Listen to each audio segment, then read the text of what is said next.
Olá pessoal, tudo bem? Sou o Matheus Pivetta, sou sócio da Súria, uma empresa de educação executiva e consultoria focada em agilidade de negócios.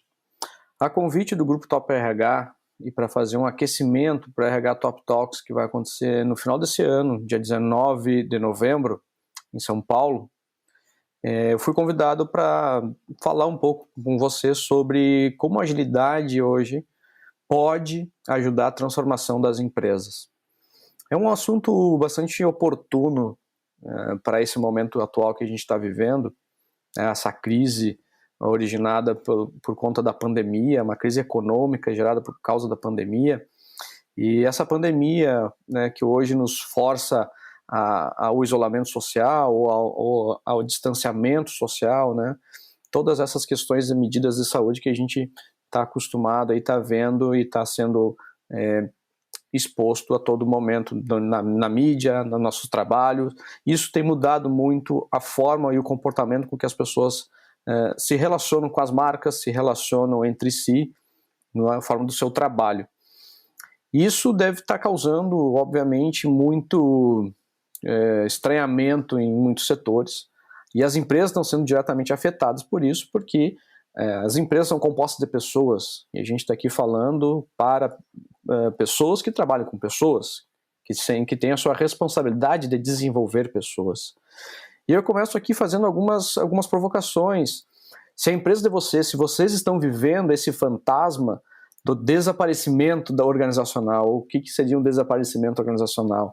A crise tem afetado de tamanha grandeza instituições pelo mundo inteiro, que muitas empresas estão correndo o risco, sim, de deixarem de existir. Então, mesmo aquelas que iniciaram 2020 com um prognóstico positivo, frente a todas as previsões que tinham para esse ano, possivelmente agora o cenário não está tão favorável como o passado. E esse fantasma, que teve a sua origem muito relacionada ou indexada, né, nas questões de modelos de negócio, formatos de gestão, que hoje demonstram ser uma grande fragilidade em muitas organizações.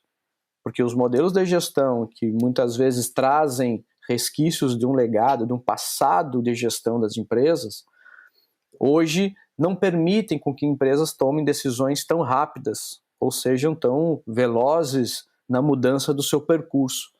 Que hoje esse desafio que a gente está vendo forçou muitas empresas a tomarem decisões mais rápidas e mudarem o rumo da sua estratégia de negócio, mudarem a sua trajetória rumo a um destino que tinham traçado anteriormente, antes da crise. Então essa crise econômica exigiu, na verdade, uma rápida resposta de organizações, uma rápida resposta das pessoas que lideram essas organizações. E essa mudança, que pode ser uma oportunidade para muitas, é uma oportunidade de inovar, uma oportunidade de encontrar caminhos que muitas vezes não eram tão visíveis no passado. Mas o que antigamente foi talvez negligenciado por muitas organizações, como o que eu chamo aqui de transformação digital, que muito se ouviu falar no passado e pouco se vê resultados hoje ocasionados da transformação digital. Na verdade, quando se falava em transformação digital, a questão de menos de 3 meses atrás, no ano passado, em 2019, em 2018, quando o assunto vinha à tona nos comitês, dentro das organizações, dentro do board das empresas, transformação digital era vista como uma oportunidade, como uma forma de criar um diferencial competitivo para a sua organização, se distanciar dos seus concorrentes, gerarem mais valor para os seus clientes e, consequentemente, perpetuar e crescer em seus resultados. Hoje isso já é uma necessidade emergencial. Hoje, transformação digital já não se enxerga mais como uma oportunidade somente. Na verdade, a gente vê que o não investimento em transformação digital no passado, ou a negligência, como eu estou chamando aqui, em relação a esse tema, trouxe âncoras. Aí eu queria que botasse a primeira imagem aqui na tela, que é justamente sobre isso. No momento em que eu tinha uma oportunidade, essa figura demonstra um pouco disso, né? Um balãozinho ali puxando o barquinho para cima, como quem diz, eu vou ascender. Ao mesmo tempo tem uma âncora que me mantém ali no mesmo lugar, me mantém parado. E é isso que o débito tecnológico, que eu estou falando aqui, traz. O débito tecnológico trouxe estas âncoras. No momento, vou falar só de alguns pontos, alguns aspectos aqui que têm sido tema ou pauta de muitas lives espalhadas pela internet. E outra coisa que também proliferou muito nesse novo ambiente, nesse novo contexto, né, as lives, o tema sobre trabalho remoto. Então, empresas que não conseguiram rapidamente se adaptarem ao trabalho remoto, proporcionarem um ambiente para que os seus colaboradores pudessem trabalhar remotamente, isso é uma âncora, isso se tornou uma âncora, porque atrasou tomada de decisão, atrasou muitas empresas na sua condução do seu negócio. Eu li esses dias, eu ouvi de um empresário algo muito interessante. Ele disse assim: em momentos de perigo, a gente não precisa de um call to action, a gente não precisa de uma chamada para a ação, ou seja, eu não preciso mais dizer que é preciso se transformar. Eu não preciso mais dizer para as empresas que é momento da gente rever todo esse débito tecnológico herdado de decisões passadas para que a gente possa continuar se desenvolvendo como empresa. Quem já viu, por exemplo, o filme O Poço do Netflix sabe que é óbvio o que eu estou dizendo, né? Parafraseando o personagem do filme. Então quem gosta também ou estudou alguma psicologia, sobre psicologia, sabe que nosso cérebro tem uma parte do nosso cérebro que se chama o cérebro reptiliano, e ele assume duas posições, ou a posição de fuga ou a posição de ataque. Então vejo que no início, quando a crise realmente se instaurou no ambiente empresarial, muitas empresas paralisaram. Elas queriam negar a crise, queriam fugir dela. Outras partiram para a ação.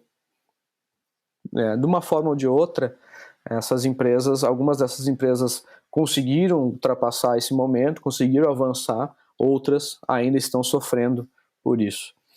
Enfim, não quero ser aqui também trazendo só desgraças, né? Trazendo um vídeo desmotivacional, mas eu acho que é importante a gente ter esse parâmetro e avaliar essas questões, porque esse é o que muita gente tem chamado do novo normal. E esse novo normal não é tão novo assim, né? O que acontece hoje é que, em frente a essa crise, em frente às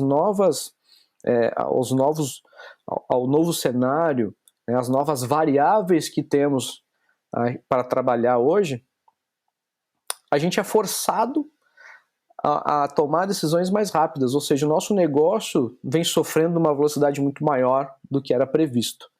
Nosso desafio surgiu de uma maneira em que provocou as empresas a tomarem atitudes quase que do dia para a noite, muitas delas.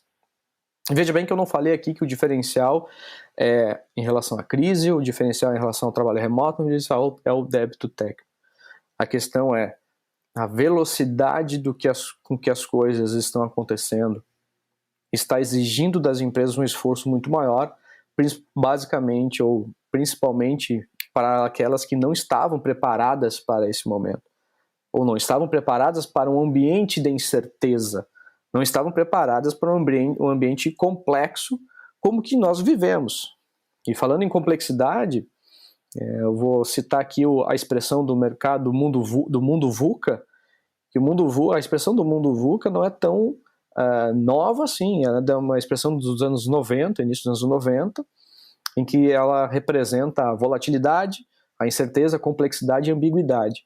Eu vou falar mais disso para frente, mas só para essa expressão que ela também ficou muito comum em debates empresariais do mundo VUCA, da complexidade do mundo, das incertezas, e isso também atrai as atenções para a questão da incerteza do futuro relacionado ao que a gente está sofrendo hoje, perda de empregos. Os empregos hoje, em função da crise, está aumentando o número de desempregados em função de tudo que está acontecendo, mas isso também já tinha uma certa previsão do passado, que assustava muita gente, e agora que essa realidade chegou, está assustando mais ainda, porque bateu na nossa porta.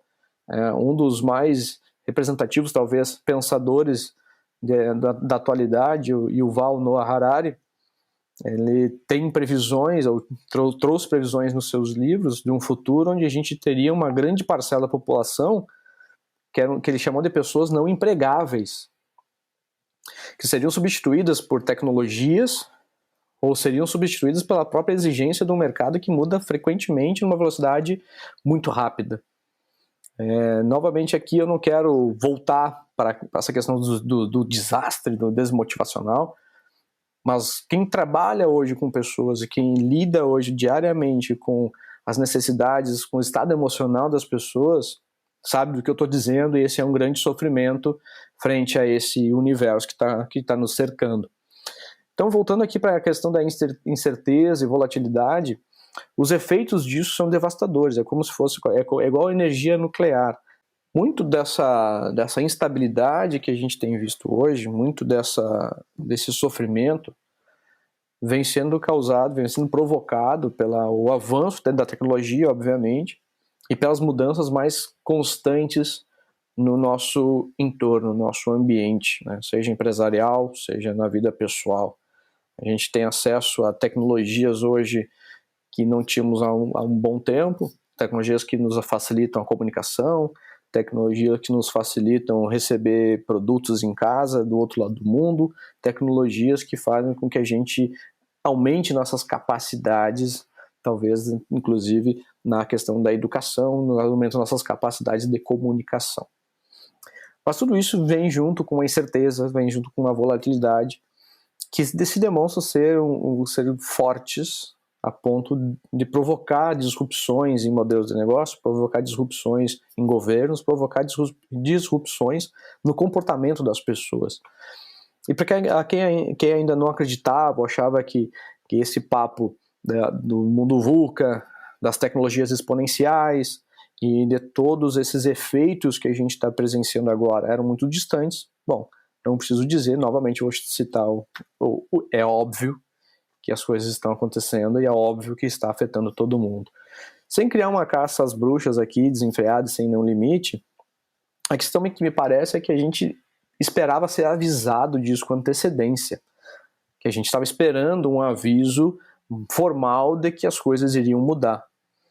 E na verdade o mundo está mudando e ele não vai avisar. Existem indícios para isso. E a questão do mundo VUCA é esse.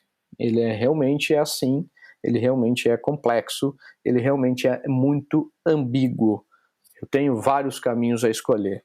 Então é papel da liderança, é papel das empresas como agregadoras, em sentido de trazer uma visão, de trazer uma clareza, estarem hoje à frente e tomarem suas decisões baseadas em dados de fatos, entendendo esse contexto todo. Bom, vai melhorar esse papo. Eu acho que esse aqui é um grande apanhado geral do que a gente está vivendo e uma análise sobre esse contexto. E uma análise muito direta, muito pragmática. Mas o ponto que eu quero trazer aqui da agilidade, o ponto que vem em relação à mudança de comportamento e o ponto que vem na mudança do mindset, a mudança da forma de pensar negócios, a forma de pensar a gestão de negócios, produtos, processos e pessoas. Ou seja, quebrar o paradigma da gestão que veio sendo protegido por esse legado, que as empresas vieram até hoje, chegaram até aqui por uma história, e hoje estão sendo desafiadas por exemplo, o varejo, a encontrar novas formas de vender os seus produtos, novas formas de comunicar os seus produtos, novas formas de lidar com o seu público interno, né, baseado basicamente em lojas, em varejo físico, sendo que o online, o e-commerce, ou as vendas em omnichannel, que é um papo que vem se arrastando há muito tempo também, e isso provoca algumas mudanças radicais em toda uma indústria. E seguindo falando aqui sobre o mundo VUCA, né, a gente vai falar isso mais para frente, a gente vai voltar à questão da liderança. Eu quero iniciar agora falando que o papel da agilidade diante desse contexto, mas diante de contextos complexos e contextos de grande incerteza, na verdade, o papel da agilidade é trazer ou elevar uma capacidade de adaptação. A capacidade de adaptação que ela é característica, ou ela é presente no ser humano. Nós, seres humanos, somos capazes de nos adaptar. Então eu vejo que hoje a gente vive algo que é o novo darwinismo, né? Se você botar a outra imagem aí, a gente já tem uma imagem do Darwin, que é o que eu quero dizer da evolução das espécies, e aqui a gente está buscando hoje a evolução da nossa espécie. A adaptação é do ser humano, é característica do ser humano, como qualquer outro animal, mas o ser humano ele se adapta muito bem, ele consegue desenvolver essa capacidade, ele consegue escolher melhores recursos para se adaptar. Isso também a gente vai debater um pouco mais para frente. Mas em situações de grandes incertezas, como essa que a gente está vivendo, não só essa capacidade do ser humano de se adaptar é importante, mas como que eu fomento esta capacidade. Como é que eu consigo extrair o melhor desta capacidade das pessoas? Esse é um papel que a liderança tem que estar olhando, esse é um papel que quem trabalha com pessoas, quem trabalha em gestão de pessoas hoje tem que estar preocupado. Porque tem dois papéis aqui muito importantes para a gente trabalhar. Como que eu proporciono um ambiente seguro nesse contexto todo? Como é que eu chego hoje na minha empresa, na minha organização, e demonstro uma certa segurança frente a tudo que está acontecendo? É muito complicado, mas eu preciso me esforçar para fazer isso, para desenvolver esse ambiente seguro que seja capaz de eu entender qual é o meu legado e o meu débito técnico, que isso tem a ver com o passado da minha empresa, né, que é o que a gente tem chamado hoje dentro da consultoria, é o behind core business, ou seja, o que está atrás do meu core business, são débitos técnicos que pode ser relacionado à estrutura organizacional, relacionado a tecnologias, a sistemas, enfim, a regras de negócio que foi desenvolvidas e tomadas com decisões baseadas no contexto passado. Ao mesmo tempo, eu tenho que ter um ambiente seguro para proteger o meu core business. Vamos imaginar o varejo. Ao mesmo tempo que eu estou entendendo que eu não tinha a tecnologia necessária, desenvolvida e instalada para fazer vendas online ou fazer vendas remotamente, dependia ainda da loja física, ao mesmo tempo que eu tenho que corrigir esse débito técnico, eu tenho que fortalecer o meu core business, eu tenho que aumentar as minhas vendas ou manter as minhas vendas nesse momento, eu não posso deixar cair, como aconteceu agora em muitas indústrias, muitos mercados, mas principalmente o varejo, que na época da crise, começou a crise, de um dia para o outro, 70% das vendas caíram. Pegando o exemplo Via Varejo, que estava lendo agora um artigo sobre isso, a Via Varejo fechou mais de 1.000 lojas no Brasil, 70% do orçamento caiu, pouco orçamento. Então, com esse 70% em queda, 30% sendo faturado, tu não mantém uma estrutura grande como ela tem. O que acontece nesse momento? A gente tem que criar esse ambiente seguro para olhar para o Beyond Core Business, para frente. Como que eu desenvolvo novas capacidades para a empresa para que possam fazer com que eu desenvolva novos produtos e serviços que talvez eu não tivesse visto antes, não tivesse percebido, não estava evidente, ou não era uma necessidade para mim. Mas agora passa a ser necessidade, mas ao mesmo tempo passa a ser um projeto, um visionário, um projeto que eu vá ter que despender dinheiro para investir, ou tempo, recurso, enfim. Mas eu tenho que olhar lá para frente. E no caso da Via Varejo, o exemplo que eu trouxe, o CEO disse que eles encontraram uma forma de fazer vendas hoje, remotamente, que foi tão positivo que vai perpetuar após crise. Então eles aceleraram o processo de inovação mesmo diante da crise. E esse ponto de desenvolver um processo de inovação diante da crise é o que eu chamo do segundo ponto que as empresas, ou pelos líderes das empresas, têm que buscar desenvolver nas pessoas, que é justamente elevar a capacidade de adaptação das pessoas, porque as pessoas mais adaptadas vão ser capazes de desenvolver e elevar capacidades organizacionais. E esse é o grande papel que hoje nós temos. Isso que eu estou dizendo tem muito a ver com agilidade, e quem já estudou agilidade, já viu algo sobre métodos ágeis, por exemplo, pode confirmar isso. E quem não viu, quem nunca estudou, nunca leu, tem o site agilemanifesto.org na internet, e ali tem os valores e os princípios ágeis, e vocês vão ver que o primeiro valor da agilidade ele fala sobre pessoas e suas relações mais importantes que papéis, que processos e processos e ferramentas. O que eu quero dizer com isso, desse primeiro valor ágil, é que eu tenho que entender como as pessoas se relacionam, qual é a relação entre as pessoas, e aí eu vou desenvolver novos processos, e aí eu vou trazer novas ferramentas para estimular ou acelerar esse processo que as pessoas mesmas estão construindo.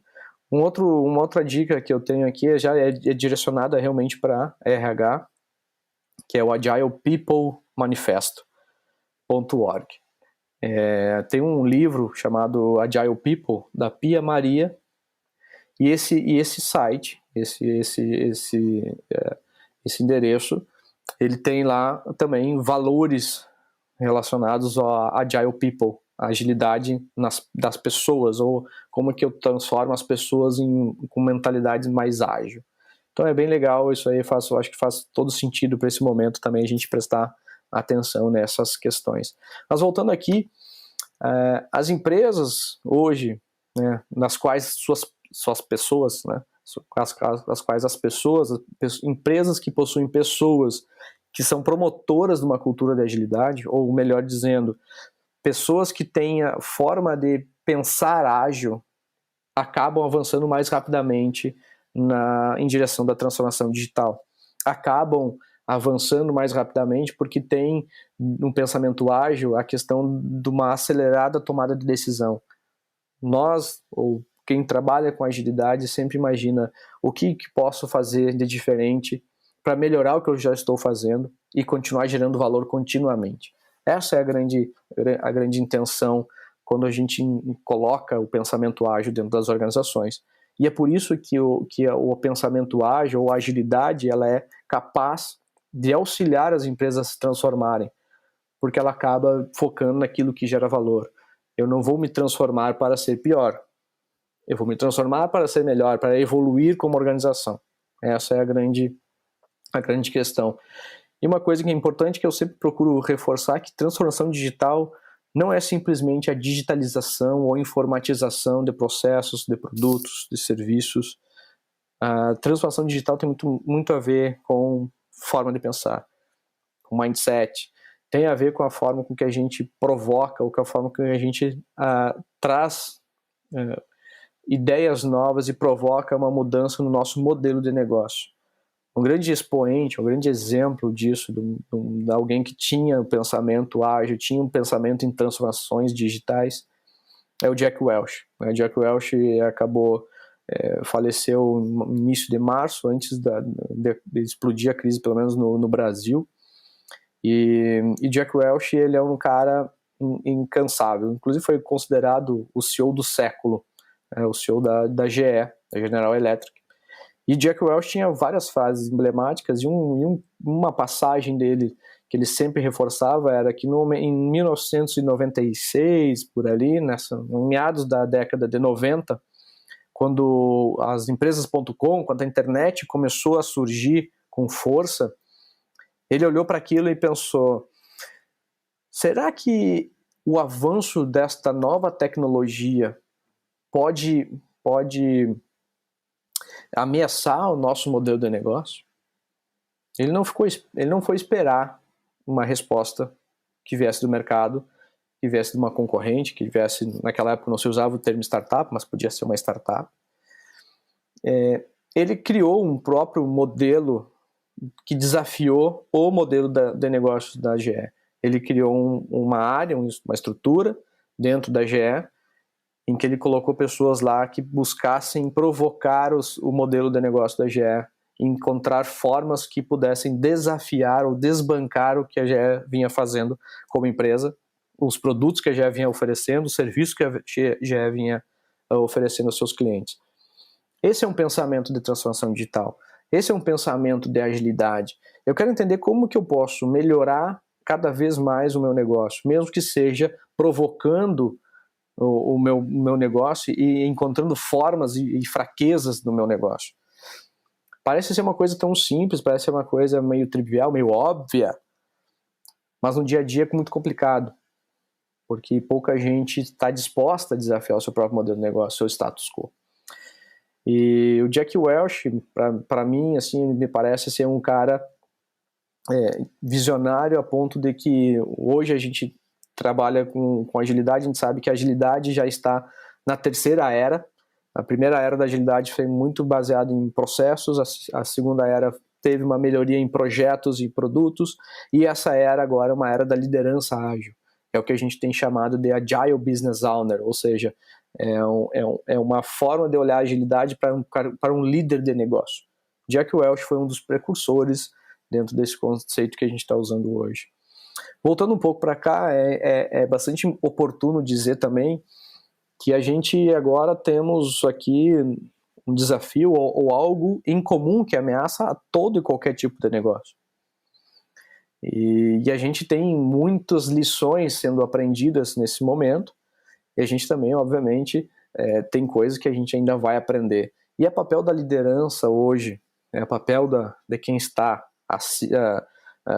direcionando as organizações, ou auxiliando na direção das organizações, que eu acredito que seja um papel, por exemplo, de um HRBP, né, um RH que seja business partner, que seja esse papel mais consultivo, que é estimular os colaboradores, né, a maior das suas capacidades, ou seja, voltando para a questão da adaptação e a nova era do darwinismo. Bom, e essa nova era do darwinismo vem um outro aspecto que está sendo bastante conversado e falado, que é a questão do novo normal, né? A gente vem falando muito sobre o novo normal, sobre as coisas que estão vindo e que vão se instalar. Tem muito questionamento sobre o pós-crise, o que isso vai gerar, o que isso vai ocasionar, o que será esse novo normal. Bom, eu acho que já tem muita coisa sendo falada sobre isso, não vou me ater, mas eu acredito que agora é o momento da gente avançar, né? A gente tem que romper esses débitos técnicos, essas âncoras que a gente visualiza, a gente tem que vencer isso, a gente tem que ultrapassar esse negócio, a gente tem que proteger o nosso negócio hoje, blindar o nosso core business, mas a gente tem que ter um pezinho lá na frente, sim. Agora há pouco estava conversando com alguns líderes de negócio, algumas pessoas que trabalham fora do Brasil e dentro do Brasil, e muitos deles dizendo o diferencial competitivo que a gente pode desenvolver agora, para algumas empresas isso aí é o grande objetivo. Empresas que estão na liderança, empresas que são reconhecidas pela vanguarda, é no momento da crise que elas têm que aparecer e têm que liderar essa mudança, têm que liderar tudo isso.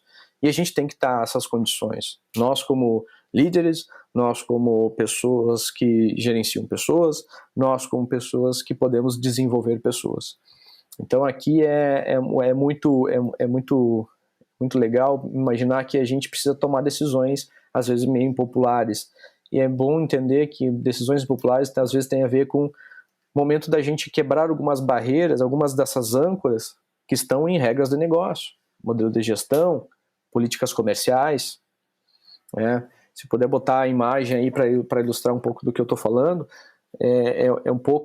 são novos desafios que a gente tem hoje que são relacionadas justamente a esse novo normal, mundo VUCA, que não é tão novo assim. Já falei que essa expressão lá de 1990, mas o ponto do VUCA é muito em relação a como que eu vou me adaptar em algo que rapidamente eu vou ter que me adaptar de novo. Isso causa um grande desconforto. A gente também, na Sura, a gente tem, já pelo nome da consultoria, quem pesquisar o nome, o significado do nome, vai saber que é um nome que vem de sânscrito, né, que significa iluminação, significa a questão do sol, mas a gente também tem muita base da filosofia budista. E uma das coisas que a filosofia budista diz é que nós somos apegados à permanência. Mas a gente vive num mundo que é repleto de impermanência, e isso causa um certo desconforto.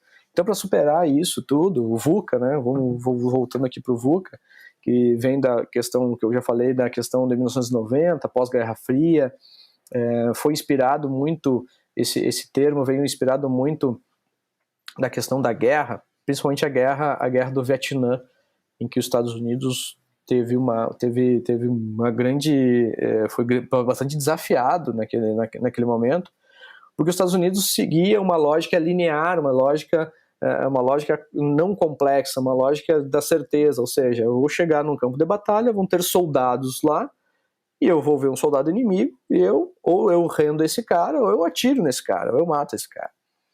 O que aconteceu no Vietnã foi que os Vietcongs colocaram armadilhas nas selvas, tinha soldados, não soldados, mulheres, crianças, todo mundo atirava em todo mundo, e a cada momento, nova batalha dentro dessa guerra, o cenário era diferente, o contexto era diferente, tudo era muito complexo, tudo era muito incerto. Então os Estados Unidos voltou e disse, eu não posso ir com a cabeça que vai estar tudo sempre predisposto lá, como eu imagino. Não vai ser, eu não vou conseguir determinar tudo que vai acontecer lá, eu não vou conseguir prever tudo. Eu vou ter que ter uma capacidade de adaptação muito rápida, para que senão eu vou perder essa guerra.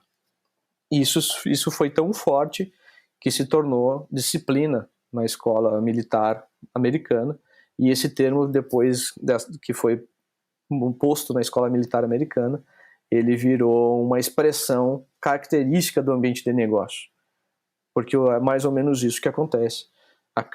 Eu já ouvi outras questões durante essa crise, que muito antigamente falava-se de períodos longos, né, no longo prazo, era 1, 2, 3 anos, se fazia planejamentos estratégicos para 5 anos. Começou a se dizer, não, longo prazo é 12 meses. Hoje, a gente tem falado que longo prazo é uma semana, porque a curva, né, da contaminação é exponencial e os efeitos desta curva nos negócios também está sendo exponencial. De um dia para o outro, eu tenho que fechar 1.000 lojas e perder 70% do meu faturamento, sendo que eu estava previsto perder um pouquinho aqui, ganhar um pouquinho ali. Isso aí torna tudo muito volátil, muito complexo. E para ver esses desafios, o que a gente precisa ter? A gente precisa ter uma clareza muito sobre isso. A gente precisa estar baseado em dados e fatos, não pode ficar no achismo num ambiente desse. A gente precisa estudar muito. A gente precisa ter uma visão, mas uma visão de negócios com significado. Porque uma visão com significado, a gente vai conseguir o engajamento das pessoas. Não basta apenas apontar o caminho. A gente tem que estar ao lado. A gente tem que engajar, a gente tem que se demonstrar solidário nesse momento, a gente tem que saber a hora de cobrar, a gente tem que saber a hora de fazer as coisas certas no momento certo. A gente não pode ser, a gente tem que ser sensível, a gente tem que entender o momento. Mas a gente precisa ser um líder que agregue, que facilite. A gente precisa de alguma forma provocar, diante da ambiguidade, uma agilidade com tranquilidade. Não é forçar as coisas, porque a gente vai estar ao contrário da agilidade. A gente vai estar só um comando-controle, aproveitando o momento para ser mais comando-controle ainda. O que a gente tem que fazer agora é capacitar e entender que a gente ainda dá espaço para inovar, para ir além. Não é simples, não é nada pouco trivial essa liderança no mundo VUCA, ou liderar no mundo VUCA.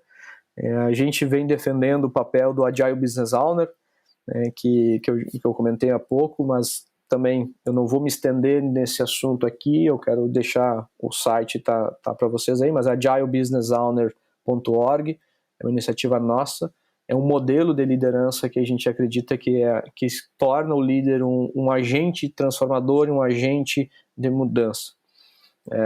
Então, com isso, a gente acaba entendendo que liderar nesse mundo, a gente sim tem que entender que o líder é o provedor de novas capacidades. Uma das atribuições do líder é promover e facilitar ou dar acesso a novas capacidades das pessoas que vão trazer novas capacidades para o negócio. Quando eu falo em capacidade, eu quero dizer em capacidade de tomar decisão, a capacidade de ser mais eficiente, a capacidade de ser mais eficaz, a capacidade de poder aproveitar as oportunidades de uma maneira que gere resultados positivos, que gere valor para o cliente, que gere valor para o negócio, que gere valor para todas as partes interessadas, acionistas, stakeholders em geral. Também eu tenho que ter uma capacidade de estar em conformidade com as leis, com órgãos reguladores, com tudo, com questões trabalhistas, questões de segurança, ainda mais agora nesse momento, um momento que países da Europa estão falando em reabertura, o Brasil e alguns estados já está discutindo formas de abrir, empresas estão querendo voltar a trabalhar, cidades menores no Brasil já estão voltando com algumas restrições, então eu tenho que ter essa capacidade, dessa conformidade frente a tudo isso. E a última capacidade é como é que eu mitigo meus riscos. Vejam que faz todo sentido essas capacidades para esse momento, antes da crise, e vai fazer sentido para o pós-crise. Porque eu vou estar sempre tendo que desenvolver essas minhas capacidades para não ser pego de surpresa, ou se acontecer algo totalmente inesperado, eu pelo menos tenha capacidade de tomar decisão, eu tenho a capacidade de ser eficiente no processo de transformação e mudança, seja eficaz na entrega dessa solução, entenda que isso pode ser uma oportunidade, esteja de acordo com todas as questões de conformidade e consiga avaliar todos os riscos. Isso é o que a gente tem visto muito em relação à liderança VUCA, liderança nesse mundo VUCA. Então o papel do líder em cima disso é esse agente de mudança, é esse agente de transformação. Esse é um papel que a gente debate há muito tempo. Parece até chover no molhado quando eu falo de liderança num fórum ou num grupo composto em grande maioria por pessoal de RH, de recursos humanos, de gestão de pessoas. Mas a liderança é algo que ainda a gente precisa desenvolver. A gente está vendo como falta capacidade para líderes tomarem decisões justamente nesses momentos de incerteza que não só as empresas, mas as pessoas olham para o líder e precisam pelo menos de uma palavra do tipo, eu ainda não sei o que fazer, mas nós vamos decidir juntos, nós vamos fazer juntos.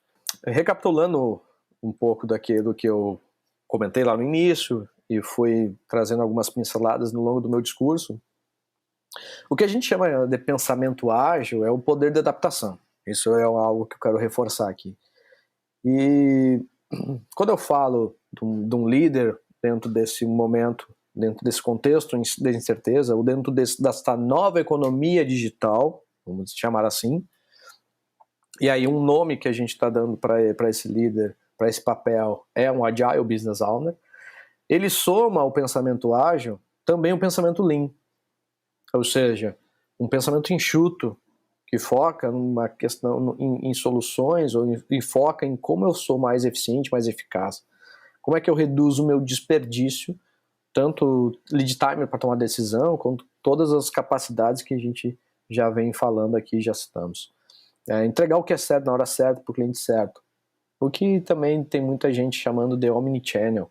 As pessoas querem comprar na internet, experimentar na loja, talvez levar o produto da loja, entregar e devolver em outra loja, fazer a troca em outra loja, ou mandar pelo correio, receber na loja, enfim. É omnichannel. Tudo está integrado, tudo faz parte da experiência da marca. Isso é um pensamento em relação a um olhar obsessivo para o sucesso do cliente. Então cabe aqui a gente contar também um case muito rápido, vou tentar ser muito breve, de um cliente que a gente trabalhou em 2018, 2019, que hoje conseguiu se adaptar rapidamente frente a essa crise. Claro que teve milhões de questões envolvidas, tem muita coisa em torno desse projeto que a gente participou, que foi com a Arezzo & Co. Lá em 2018 se falava em transformação digital dentro da Arezzo, e muito motivado pelo sucesso do e-commerce que a Arezzo instaurou dentro do seu modelo de negócio. O que acontecia quando a gente começou a conversar sobre o processo, de fato, de transformação digital? Eles queriam basicamente mudar o foco da empresa em produto e reforçar o comprometimento da marca nas clientes. Naquela época ainda não existia a operação da Vans e o mercado masculino ainda era muito pequeno. Mas se falava muito que a cliente tem que estar feliz, tem que estar satisfeita. E o que a cliente quer? A cliente quer justamente isso. Comprar na internet, poder ir na loja, experimentar na loja, talvez comprar de uma maneira remota em outros lugares, porque ela confia na vendedora. Então, se a vendedora for na casa dela e vender para ela, ela pode ir na loja comprar, enfim, várias questões. E a gente começou a conversar muito com isso, e eles olhavam muito para o legado. Obviamente, a Arezzo é uma empresa que detém marcas, que tem uma representatividade gigante, tem um valor de marca muito grande, fora que também tem os seus resultados econômicos muito bem sólidos. O que acontecia lá é muito que eles queriam avançar em direção ao futuro mais digital, com pensamento mais digital, para justamente estar mais apto a responder a essa demanda crescente por advinda ou vinda de um comportamento natural, evolutivo das clientes que consomem moda e consumiam Arezzo. O que aconteceu foi que a gente começou a entender 3 esferas muito fortes que a gente precisava mexer dentro da organização.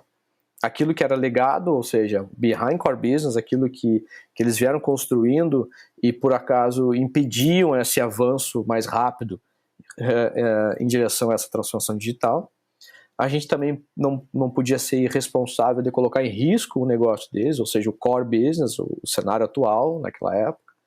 Mas, ao mesmo tempo, a gente tinha que começar a olhar para o futuro e começar a desenvolver novas capacidades frente ao universo, ao mundo digital, da economia digital, que alavancassem a Arezzo como uma empresa vanguardista neste novo contexto, nesse futuro, que eles deveriam puxar isso lá na frente como uma empresa inovadora. Então, a gente falava, basicamente, a gente trabalhou com o Behind Core Business, que estava no passado, a gente trabalhou que era débito técnico, a gente trabalhou com o que era a visão do negócio e o que a gente trabalhava com a visão lá do futuro, né? Inovação, futuro. Isso tudo norteou o que a gente chamou de uma aceleradora de negócios dentro da Arezzo, que virou uma estrutura, e essa estrutura liderada por alguns Agile Business Owners. Pessoas que tinham uma visão de negócio e com um objetivo muito claro da entrega do que eles precisavam entregar, tanto para o cliente quanto para novas capacidades para o negócio.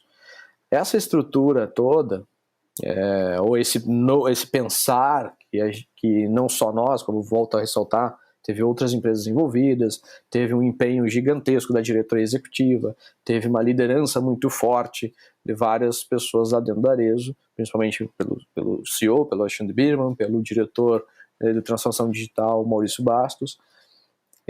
Tudo isso alinhado ao grande objetivo que a empresa tinha de se reinventar, de estar preparada para qualquer que seja o desafio do futuro. E foi isso que aconteceu. Por alguma razão do destino, virou 2020, com todo o planejamento deles para esse ano de 2020, várias questões planejadas em cima principalmente de tendências de moda, veio essa crise.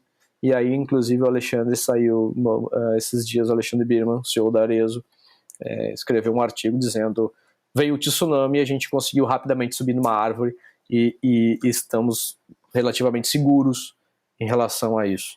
O que eu quero dizer com esse case é que esse é o ponto da agilidade.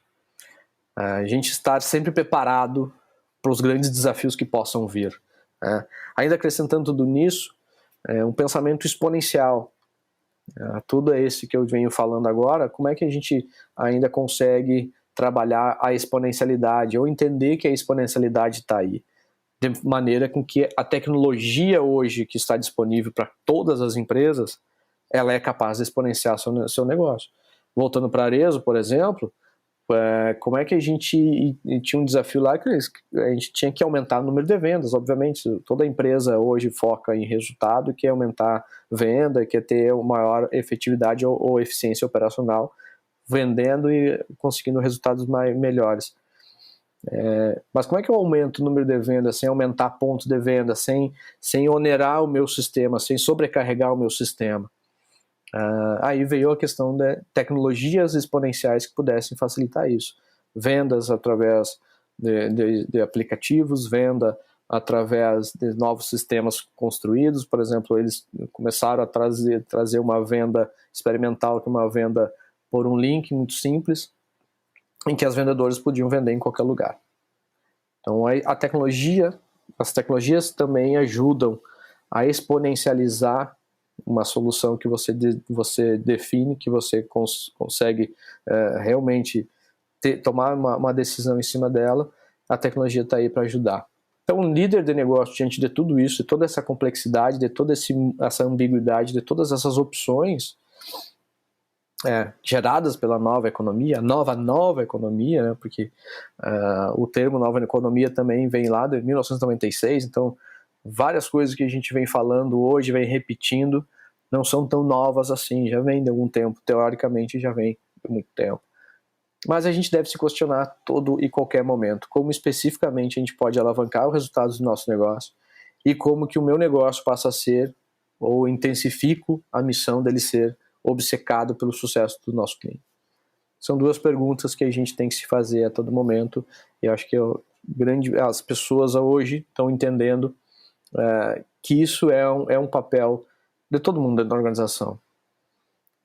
Voltando para Arezzo, voltando para Via Varejo, voltando para várias empresas que eu tenho visto hoje, todo mundo na crise se tornou vendedor e defensor do negócio. Então, Arezzo, todas as pessoas que trabalham na Arezzo podem vender online. Na Via Varejo também ampliou isso para todas as pessoas, todo mundo consegue hoje, pode vender. Magazine Luiza é outro exemplo de reinvenção, em que todas as pessoas dentro da Magazine Luiza, e quem não é da Magazine Luiza, que quer ser um vendedor online da Magazine Luiza, também pode. Então a Magazine Luiza criou a chamada Gig Economy, né, a economia sem um vínculo trabalhista ali, mas ela criou um canal para que as pessoas pudessem ainda ter renda nesse período de instabilidade. Então isso é um ponto super importante para a gente olhar. E voltando aqui o papel que a gente defende do Agile Business Owner, a gente deve entender então justamente esse universo, esse conjunto de elementos, necessidades do cliente diante de um contexto de negócio, que a gente possa determinar de fato o que é valor para todas as partes interessadas.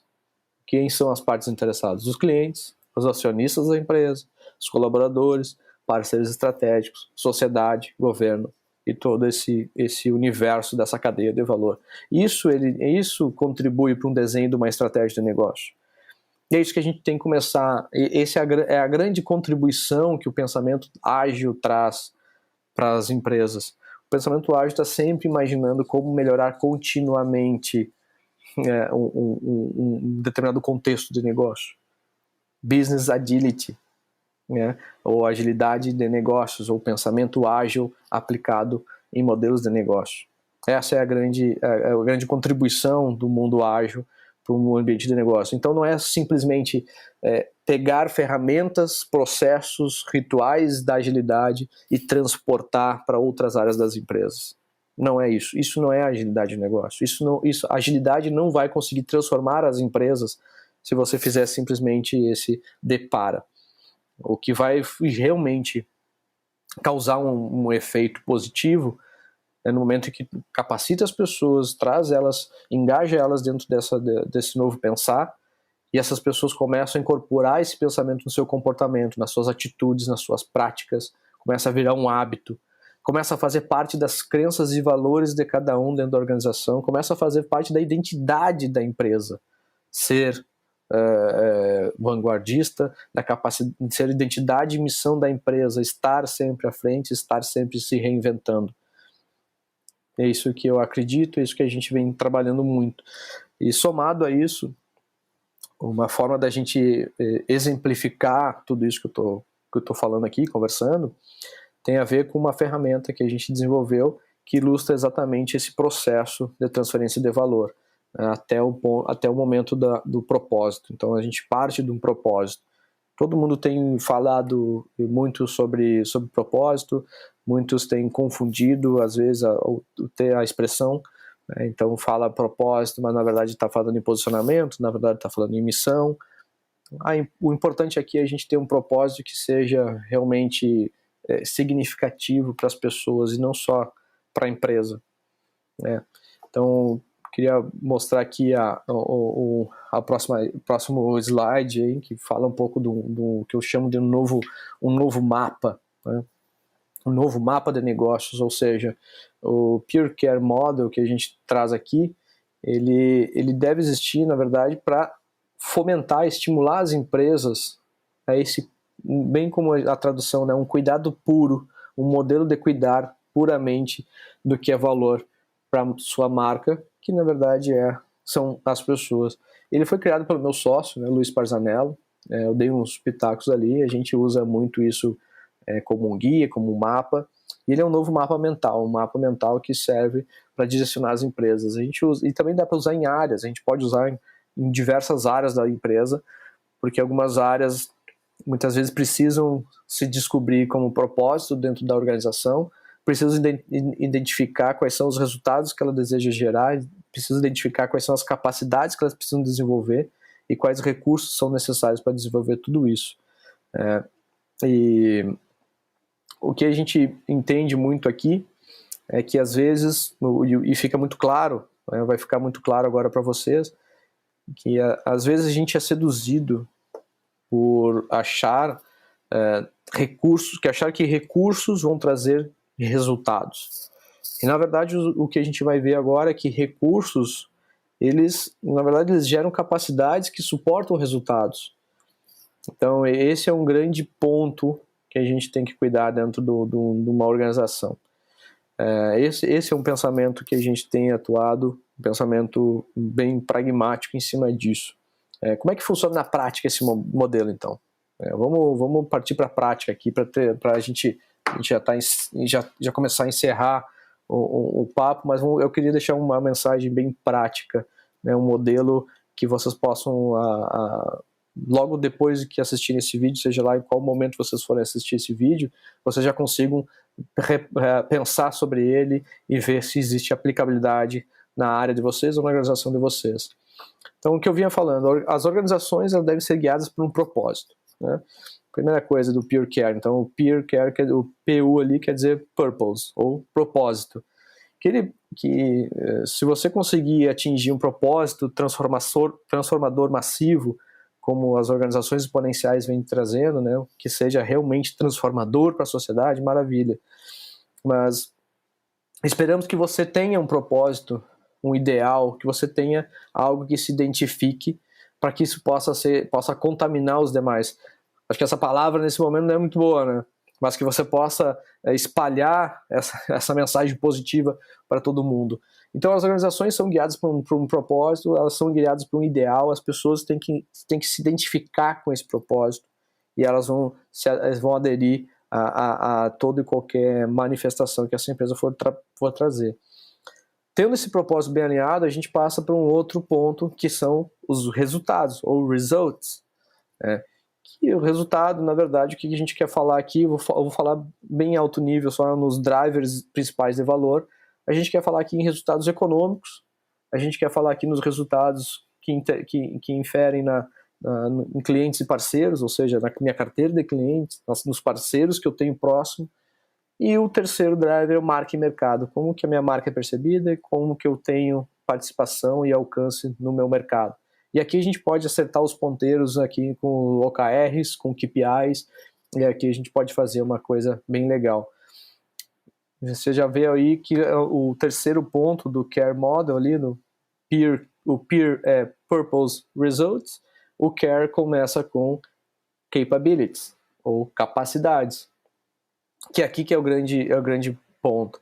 Muitas vezes as empresas elas traçam metas em cima de resultados, elas cobram resultados das pessoas, elas impõem isso top-down, mas elas não entendem que as pessoas precisam desenvolver capacidades, elas não entendem que a própria empresa precisa aumentar a sua capacidade de gerar resultado, frente a um contexto totalmente diferente daquilo que a gente muitas vezes traçou essa estratégia.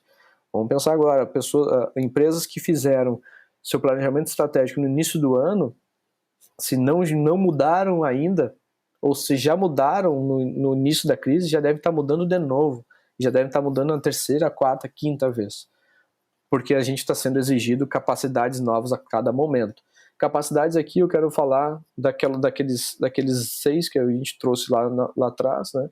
Então, tomada de decisão, eficiência, eficácia, oportunidades, compliance e mitigar os riscos, mas a gente pode também colocar elas em 3 esferas, né? Capacidades na geração e desenvolvimento de produtos e serviços, capacidades que a gente consegue através de tecnologias e processos, e capacidades que a gente tem em pessoas e na cultura. E por último, para encerrar o Peer Care, são os recursos. Os recursos é que quando a gente olha para recursos, a gente fica imaginando quais ferramentas eu posso usar, ou o que é necessário eu investir que vão me gerar as capacidades que eu tenho, que eu preciso ter no meu negócio, que são exigidas frente aos resultados que eu quero gerar. Tudo isso respondendo a um propósito. Ou seja, eu tenho que ser coerente com esse pensamento. Eu só vou investir nos recursos que me gerem maior quantidade ou maior valor em capacidade, e essas capacidades elas devem suportar minhas metas de conquista de resultado ou meus objetivos de resultado. E tudo isso tem que estar ainda alinhado ao meu propósito. Então tem diversas questões aqui em recurso. Eu posso investir em treinamento, posso investir em capacitações, eu posso investir em ferramentas de CRM, por exemplo, em BI, inteligência artificial, machine learning, enfim. Depende do meu objetivo, depende da minha necessidade de capacidade, depende do meu objetivo de resultado e depende da forma com que eu lido com o propósito da minha organização.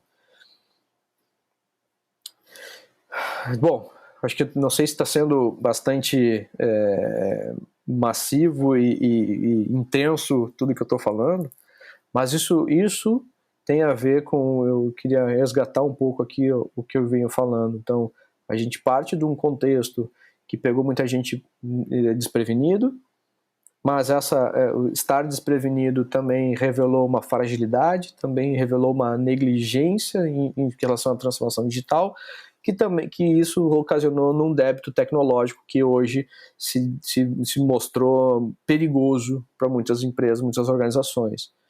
A agilidade de negócios vem justamente para que isso não aconteça mais. Então a transformação que as empresas precisam fazer passa por tornar elas, e não é só colocar ferramentas ágeis, como eu falei anteriormente, mas sim ter um pensamento mais adaptativo.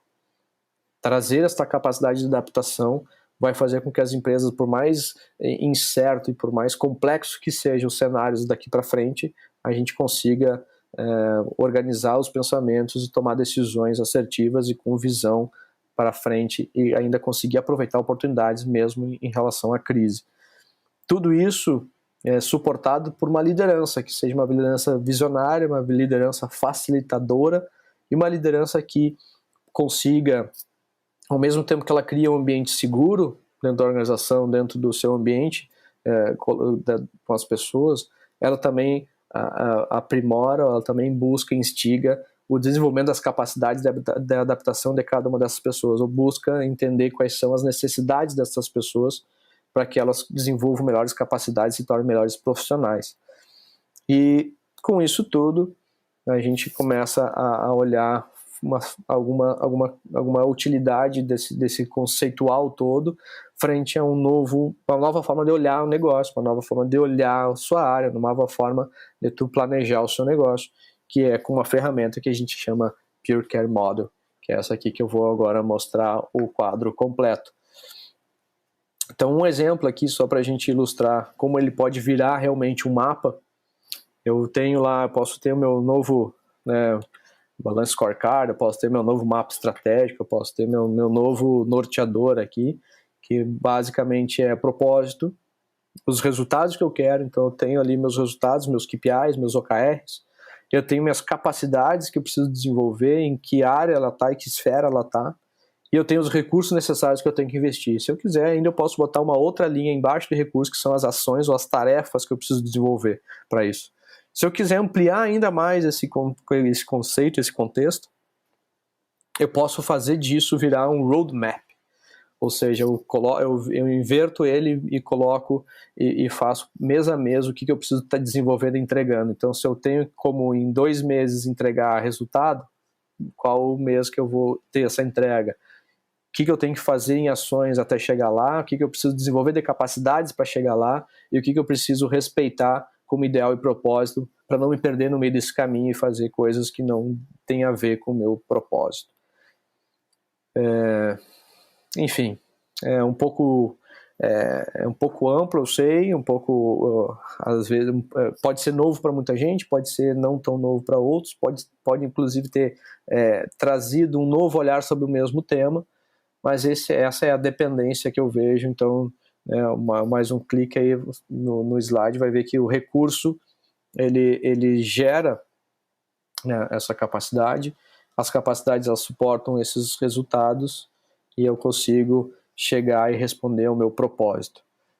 Essa é a interdependência de cada um deles. Então eu tenho sempre que estar me perguntando se o meu recurso vai realmente desenvolver uma nova capacidade necessária para o negócio e que gere valor para o meu cliente.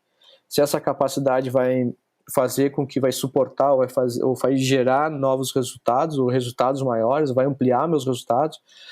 No momento de crise, obviamente que eu não vou dizer aqui que a gente vai estar olhando para resultados exponenciais, mas a gente tem que ter uns resultados ambiciosos nesse sentido. Então, desde que o resultado seja, vamos pegar o exemplo do varejo, cara, eu quero retomar os meus 70% que eu perdi.